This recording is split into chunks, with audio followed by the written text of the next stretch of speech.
Hey guys, my name's Tim Robinson and I help men to build muscle, lose body fat and become the best version of themselves.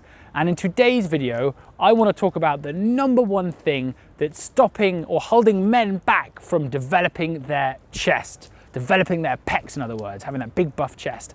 So what's the number one thing that's holding guys back?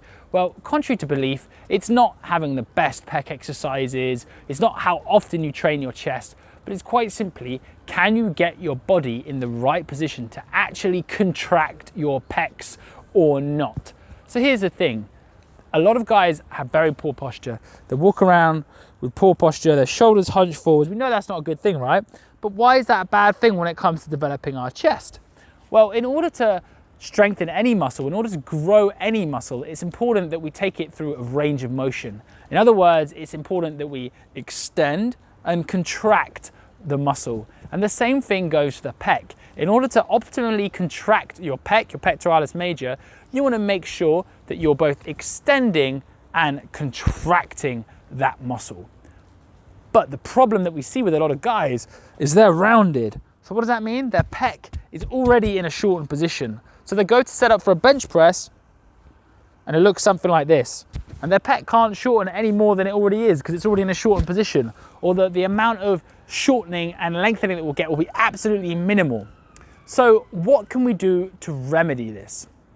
There are a few exercises that we can do, and I'm going to share a couple with you so that you can improve your posture, strengthen your body, which means you can learn how to press in a stronger position. You see, it doesn't matter what exercise you're doing necessarily, it matters that you're in the right position to press, that your shoulders are set back so that when you press your hands forwards, you actually allow your pecs to contract.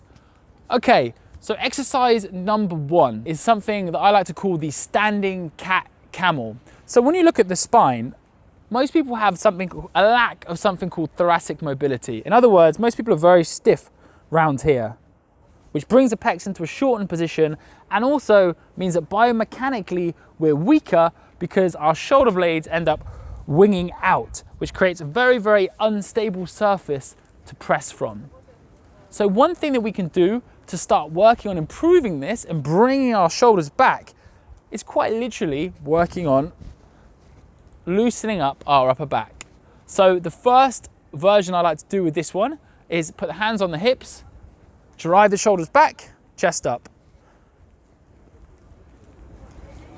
And what I'm doing here is I'm getting movement into the upper back. True, I'm using a little bit of force, but then the next step is for me to actually, once I become familiar with the movement, is to actually take my hands away and get that movement into the upper back.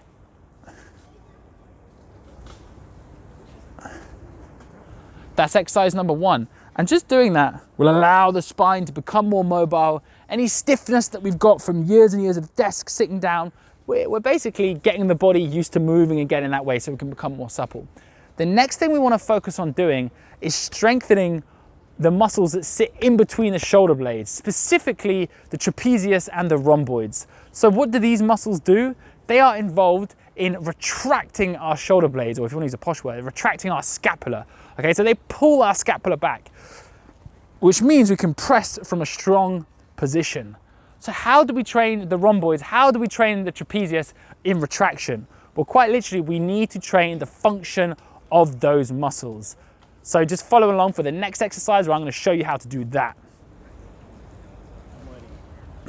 Okay, so what I'm going to do now is I'm going to focus on practicing retraction of the shoulder blades. So remember what this is going to do is this is going to enable me to press from that stable position because I'm strengthening the trapezius and the rhomboids. So I'm going to start with the shoulders flex forwards, and then what I'm going to do is I'm going to squeeze my shoulder blades together. The visualization you want to use is imagine you're squeezing a 2p piece or a €2 piece, depending on where you're from, or 2 pieces of any currency between your shoulder blades. Okay, so you're squeezing, coming forwards, squeezing, coming forwards. I'm just going to get a little bit more band tension to make it more of a challenge for me. Retraction. You may even want to get a staggered stance. So I'm squeezing that 2p piece.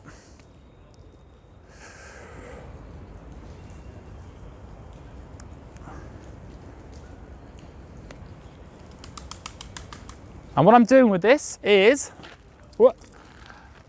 I'm just getting that retraction into the upper back. So I'm training that mobility with this one, and then I'm training that retraction.